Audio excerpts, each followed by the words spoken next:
Hello friends, welcome to the current affair session for 30th सितंबर 2022। Start करते हैं MCQ से। फर्स्ट क्वेश्चन है, consider the following statement regarding operation southern readiness. First statement बिल्कुल सही है। आईएनएस सुनैना जो है वो इसमें पार्टिसिपेट करेगी। सेकंड स्टेटमेंट गलत है।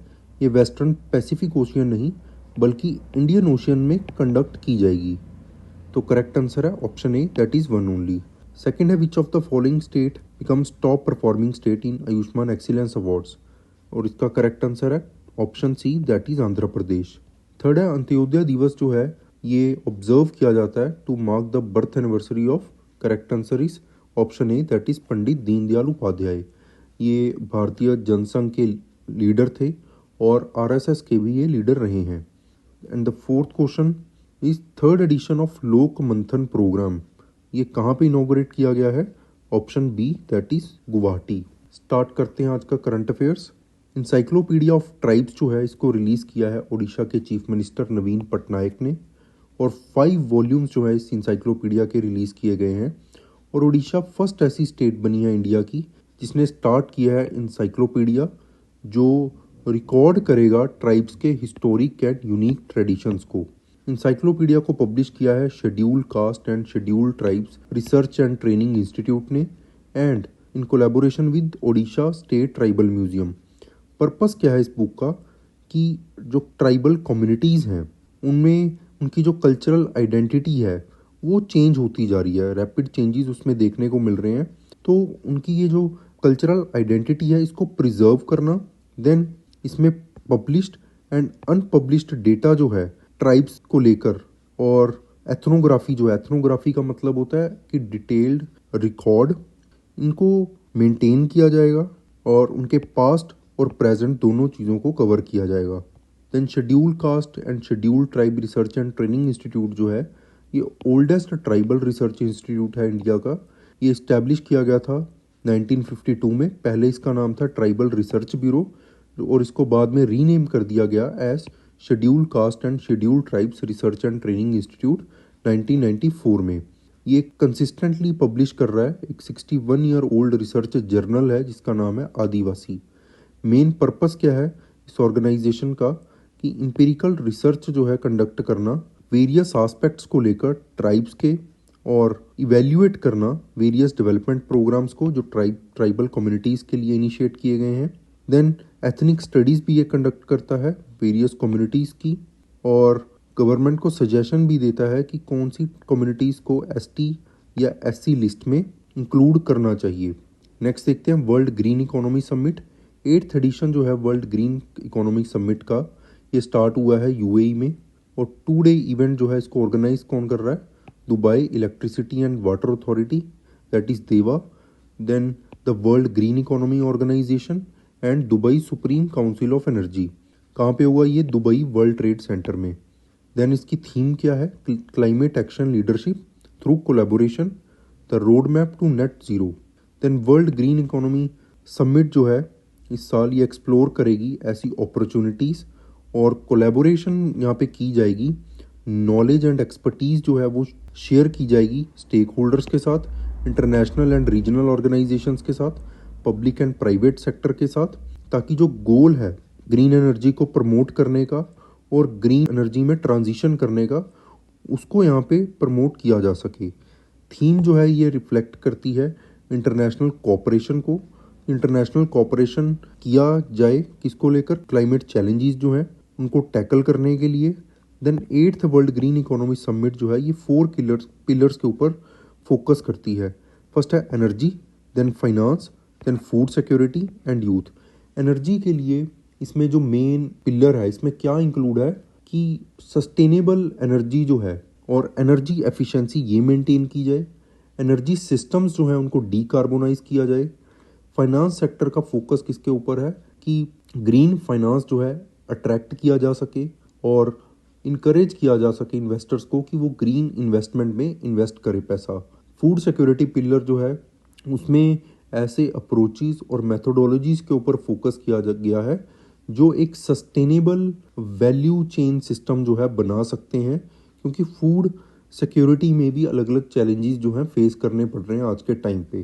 फोर्थ पिलर जो यूथ है, यूथ को एम्पावर करने का और यूथ को सपोर्ट करने के लिए फोकस किया जाएगा, क्योंकि यूथ जो है ये next generation climate action leaders जो है यूथ के बनेंगे। नेक्स्ट देखते हैं Mondiacult. Union minister of state for culture Arjun Ram Meghwal जो है ये रिप्रेजेंट करेंगे इंडिया को at UNESCO world conference on cultural policies and sustainable development, also called Mondiacult. और ये कहाँ पे हो रही है? मैक्सिको में, from September 28 to 30 September. Culture ministers जो हैं मोर देन 100 कंट्रीज इसमें पार्टिसिपेट करेंगे और फ्यूचर ग्लोबल कल्चरल डिस्कोर्स के ऊपर यहाँ पे डिस्कशंस एंड डिबेट्स की जाएंगी। देन यूनेस्को वर्ल्ड कॉन्फ्रेंस जो है cultural policies and sustainable development, ये कन्वीन कौन करता है? यूनेस्को करता है। और 40 ईयर्स के बाद ये कॉन्फ्रेंस जो है मैक्सिको सिटी में लॉन्च की गई है। इससे पहले 1982 में यहाँ पे कॉन्फ्रेंस हुई थी और 24 years after UNESCO world conference on cultural policies for development ये उसके 24 साल बाद कंडक्ट की जा रही है। और ये सिमिलर ऐसी कॉन्फ्रेंसिस में थर्ड सच कॉन्फ्रेंस है। मेन गोल क्या है इस कॉन्फ्रेंस का? कि एक robust and resilient cultural sector जो है बनाना, देन सस्टेनेबल डेवलपमेंट जो है उसके ऊपर फोकस करना, इसके अलावा सॉलिडेरिटी, पीस एंड सिक्योरिटी को मेंटेन करना। नेक्स्ट देखते हैं, एक एमओयू साइन हुआ है इंडियन फर्टिलाइजर कंपनीज जो हैं Coromandel international, Chambal fertilizers and Indian potash limited के बीच में। और इन 3 कंपनीज ने साइन किया एमओयू। कैनपोटेक्स जो है कनाडा की कंपनी, इसके साथ। कैनपोटेक्स जो है कनाडा की लार्जेस्ट सप्लायर है पोटैश की और एक्सपोर्ट करती है around 130 LMT of potash. MOU जो है ये रिड्यूस करेगा सप्लाई एंड प्राइस वोलेटिलिटी, क्योंकि पोटैश जो है इसके प्राइजेज ऊपर नीचे होते रहते हैं और इसकी सप्लाई को लेकर भी यहाँ पे प्रॉब्लम्स रहती हैं। तो ये एमओयू जो है ये इंश्योर करेगा कि एक स्टेबल लॉन्ग टर्म सप्लाई जो है पोटैशिक फर्टिलाइजर्स की वो इंडिया में कंटिन्यू रहे। देन इंडिया की जो डिपेंडेंस है रॉ मटेरियल को लेकर और फर्टिलाइजर मिनरल्स को लेकर, वो डिपेंडेंस बहुत ज़्यादा है। और ये पार्टनरशिप जो है, ये एमओयू जो है, ये एक फर्टिलाइजर्स की सिक्योर करेगा अवेलेबिलिटी इंडिया में और इनके प्राइजेस को भी स्टेबल करने की यहाँ पे कोशिश होगी। देन कैनपोटेक्स कनाडा जो है ये 15 एलएमटी ऑफ पोटैश जो है इंडिया को सप्लाई करेगा अगले 3 सालों में इन फर्टिलाइज़र कंपनीज को। और इससे क्या होगा कि फर्टिलाइज़र अवेलेबिलिटी है इंडिया में इंश्योर की जा सकेगी और supply side and price vulnerabilities जो हैं इनको कम किया जा सकेगा। पोटैश के बारे में आपने याद रखना है, muriate of potash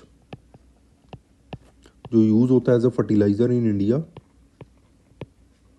also called potassium chloride.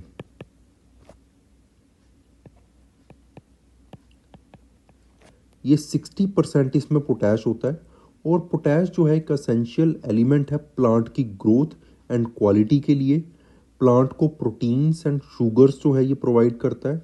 इसके अलावा प्लांट को ये प्रोटेक्ट करता है ड्रॉट जैसी कंडीशन से, क्योंकि ये प्लांट में वाटर कंटेंट को मेंटेन करके रखता है और जो फर्दर हेल्प करता है फोटोसिंथेसिस में, जिससे लीव्स की जो शेप जो है वो मेंटेन रहती है। नेक्स्ट देखते हैं ग्लोबल इनोवेशन इंडेक्स। इंडिया जो है 40th रैंक पे आया है ग्लोबल इनोवेशन इंडेक्स में और इसको कौन रिलीज करता है? World intellectual property organization. और 41 प्लेसेस का इंडिया को लीप मिला है इन 7 ईयर्स। टॉप पे कौन सी कंट्रीज हैं? Switzerland, United states, Sweden and United kingdom and Netherlands. ये वर्ल्ड की मोस्ट इनोवेटिव इकोनॉमीज हैं।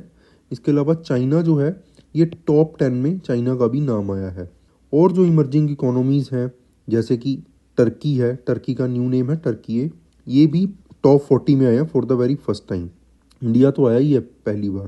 देन ये जो इनोवेशन परफॉर्मेंस है ये अबव एवरेज है अगर कंपेयर करें अपर मिडिल इनकम ग्रुप में। देन ऑलमोस्ट हर पिलर में प्रोग्रेस इंडिया को मिली है। सिर्फ एक एक्सेप्शन है यहाँ पे इंफ्रास्ट्रक्चर सेक्टर में, जहाँ पे इंडिया का स्कोर जो है बिलो एवरेज रहा है।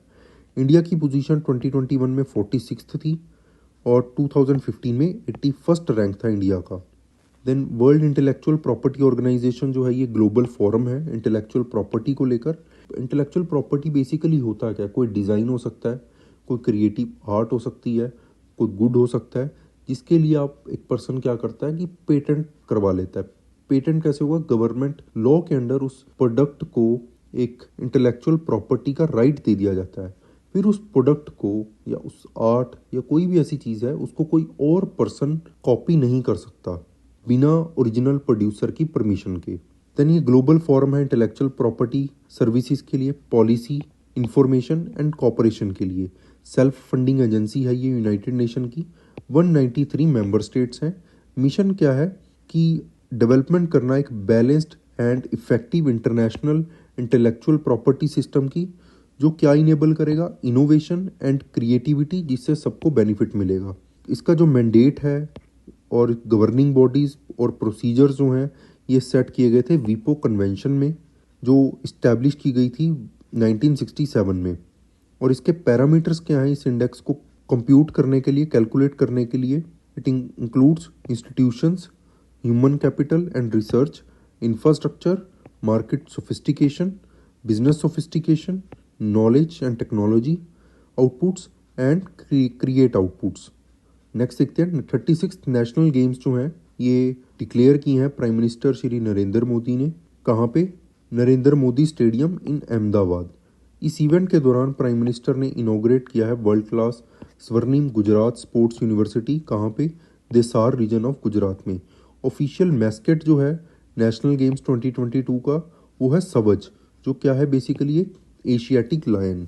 नेशनल गेम्स जो हैं ये गुजरात में हो रही हैं for the very first time, और ये ऑर्गेनाइज की जा रही हैं 29 सितंबर से लेकर 12 अक्टूबर 2022 तक। 15,000 sports person, coaches and officials जो हैं अक्रॉस द कंट्री वो पार्टिसिपेट करेंगे। 36 स्पोर्ट्स डिसिप्लिन्स हैं टोटल, जो बिगेस्ट नेशनल गेम्स इसको बनाते हैं। जन स्पोर्ट्स इवेंट्स जो हैं ये 6 सिटीज़ में ऑर्गेनाइज किए जा रहे हैं गुजरात की। कौन कौन सी सिटीज़ हैं? अहमदाबाद, गांधीनगर, सूरत, वडोदरा, राजकोट एंड भावनगर। नेक्स्ट देखते हैं क्लीन इंडिया 2.0। क्लीन इंडिया 1 जो थी वो 2021 में ऑर्गेनाइज किया गया था। Minister of youth affairs and sports Shri Anurag Singh Thakur ने अनाउंस किया है month long nationwide clean India 2.0 campaign. 1 से 31 अक्टूबर तक ये चलेगी। और इसको लॉन्च कहाँ से किया गया है? प्रयागराज से, जिसका पहले नाम था इलाहाबाद। और इसका एम क्या है? अवेयरनेस रेज करना, लोगों को मोबिलाइज करना और उनकी पार्टिसिपेशन जो है लोगों की उसको इंश्योर करना, ताकि इंडिया को क्लीन बनाया जा सके। ऑब्जेक्टिव जो है इस क्लीन इंडिया प्रोग्राम का वो पढ़ लेते हैं कि पब्लिक स्पेसिस की क्लीनिंग को ऑर्गेनाइज करना, हाउस होल्ड्स की क्लीनिंग जो है उसको मेंटेन करना across all districts of country from 1 अक्टूबर टू 31 अक्टूबर। देन जितने भी सेगमेंट्स हैं सोसाइटी के, जैसे गवर्नमेंट ऑर्गेनाइजेशंस हैं, पंचायती राज इंस्टीट्यूशंस हैं, नॉन गवर्नमेंट ऑर्गेनाइजेशंस हैं, उन सबको यहाँ पे इन्वॉल्व किया जाएगा। देन लोगों में अवेयरनेस जगाई जाएगी और प्राइड की फीलिंग भी जगाई जाएगी, ताकि वो अपनी सराउंडिंग्स को क्लीन बना सकें एंड वेस्ट फ्री बना सकें। इस कैंपेन में एक मंत्रा भी लॉन्च किया गया है, स्वच्छ काल अमृत काल। और इस मूवमेंट को या इस प्रोग्राम को पीपल्स मूवमेंट बनाया जाएगा थ्रू जन भागीदारी। जन भागीदारी का लिटरली मतलब क्या है? Peoples participation. नेक्स्ट देखते हैं 4th टाइगर रिजर्व जो है यूपी में। इसके लिए यूपी की कैबिनेट ने अप्रूवल दे दिया है। और इस टाइगर रिजर्व का नाम क्या है? Ranipur wild life sanctuary. और इस वाइल्ड लाइफ सेंचुरी को ही टाइगर रिजर्व बनाया गया है। और ये कौन से एक्ट के अंडर बनाया गया है? Section 38 of the wild life protection act of 1972। ये टाइगर रिजर्व जो है इसका एरिया है अराउंड 529.89 स्क्वायर किलोमीटर्स। देन यहाँ पे ट्रॉपिकल ड्राई डिसीडियस फॉरेस्ट मिलेंगे। इसके अलावा एनिमल स्पीशीज में tigers, leopards, sloth bears, spotted deer, sambar, chinkara, इसके अलावा बर्ड्स एंड रेप्टाइल्स जो हैं इस टाइगर रिजर्व में मिलते हैं। ये टाइगर रिजर्व जो है 4th होगी यूपी की। इससे पहले जो है दुधवा टाइगर रिजर्व है, Pilibhit and Amangarh tiger reserves हैं। देन ये जो बुंदेलखंड रीजन है उत्तर प्रदेश का, इस रीजन की ये फर्स्ट जो है ऐसी साइट है। और ये जो बुंदेलखंड रीजन है ये बॉर्डर शेयर करता है मध्य प्रदेश के साथ। देन ये जो रानीपुर टाइगर रिजर्व है, हालांकि इसमें कोई टाइगर नहीं है, इट मीन्स इस टाइगर रिजर्व का अपना कोई टाइगर नहीं है, बट अक्सर पग मार्क्स जो हैं, जैसे फुटप्रिंट्स होते हैं टाइगर्स के, क्या होते हैं? पग मार्क्स। ये पग मार्क्स जो है फ्रीक्वेंटली इस एरिया में देखे जाते हैं। और ये जो टाइगर्स हैं बेसिकली पन्ना टाइगर रिजर्व से रानीपुर टाइगर रिजर्व तक जो है ये एक कॉरिडोर की तरह है कि टाइगर्स यहाँ पे विजिट करते रहते हैं। देन ये जो प्रोटेक्टेड एरियाज है दोनों, ये 150 किलोमीटर्स के डिस्टेंस पे हैं एक दूसरे से। टाइगर्स के बारे में पढ़ लेते हैं। साइंटिफिक नेम है पैंथेरा टिग्रिस और इंडियन सबस्पीशीज का जो नाम है Panthera tigris tigris.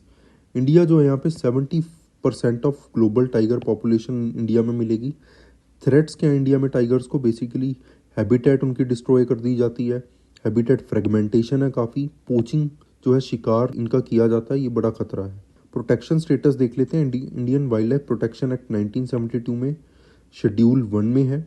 IUCN status है इंडेंजर्ड कैटेगरी में। साइट्स जो है convention on international trade in endangered species of wild flora and fauna, इसके अपेंडिक्स 1 में है। देन इंडिया ने एक रिमार्केबल फीट अचीव किया था। अचीवमेंट क्या थी? इंडिया ने अपनी टाइगर पॉपुलेशन को डबल किया था 2018 में ही, और टारगेट अदरवाइज क्या था कि 2022 तक इंडिया जो है टाइगर पॉपुलेशन को डबल करेगा। बट उसके 4 साल पहले ही, दैट इज 2018 में, ये अचीवमेंट जो थी इंडिया ने इसको अचीव किया। और ये टारगेट जो था ये कब सेटअप किया गया था? सेंट पीटर्सबर्ग डिक्लेरेशन में। और आपने याद रखना है कि अक्सर क्वेश्चन आता है कि सेंट पीटर्सबर्ग डिक्लेरेशन जो है किसको लेकर है, तो ये टाइगर कंजर्वेशन को लेकर है। नेक्स्ट देखते हैं। न्यू अटॉर्नी जनरल जो है इंडिया के अपॉइंट किए गए हैं आर वेंकट रमनी। आपको थोड़ा सा बैकग्राउंड समझा देता हूँ। इससे पहले जो इंडिया के अटॉर्नी जनरल थे वो थे के वेणुगोपाल, और इनके बाद मुकुल रोहतगी को अपॉइंट किया गया था, बट उन्होंने इस पोजीशन को एक्सेप्ट करने से मना कर दिया और उनकी जगह अब आर वेंकट रमनी को अपॉइंट किया गया है। कौन अपॉइंट करता है अटॉर्नी जनरल को? President of India. और प्रेसिडेंट कौन है? द्रौपदी मुर्मू। और इनको 3 साल के टेन्योर के लिए अपॉइंट किया गया है। 1 अक्टूबर से इनका टेन्योर स्टार्ट हो जाएगा। देन इससे पहले जो के वेणुगोपाल राव थे उनका ऑलरेडी 3rd एक्सटेंशन जो है उनको मिला हुआ था। देन अटॉर्नी जनरल के बारे में आपने याद रखना है। अटॉर्नी जनरल की जो पोजीशन है वो मेंशन है under article 76 of Indian constitution. Then ये हाईएस्ट लीगल एडवाइजर हैं इंडियन गवर्नमेंट के।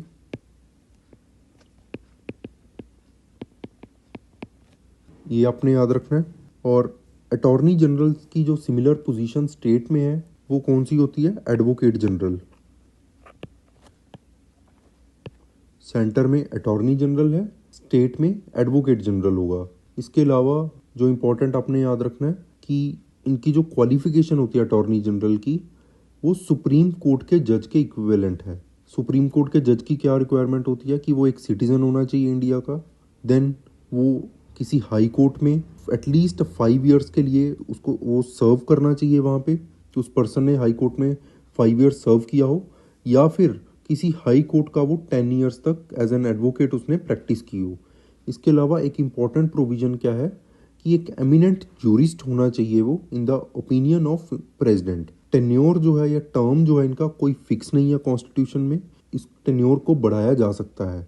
और रिमूवल जो है ये इसके बारे में कि कैसे अटॉर्नी जनरल को हटाना है उसकी पोजीशन से, ये इंडियन कॉन्स्टिट्यूशन में कहीं पे भी मेंशन नहीं है।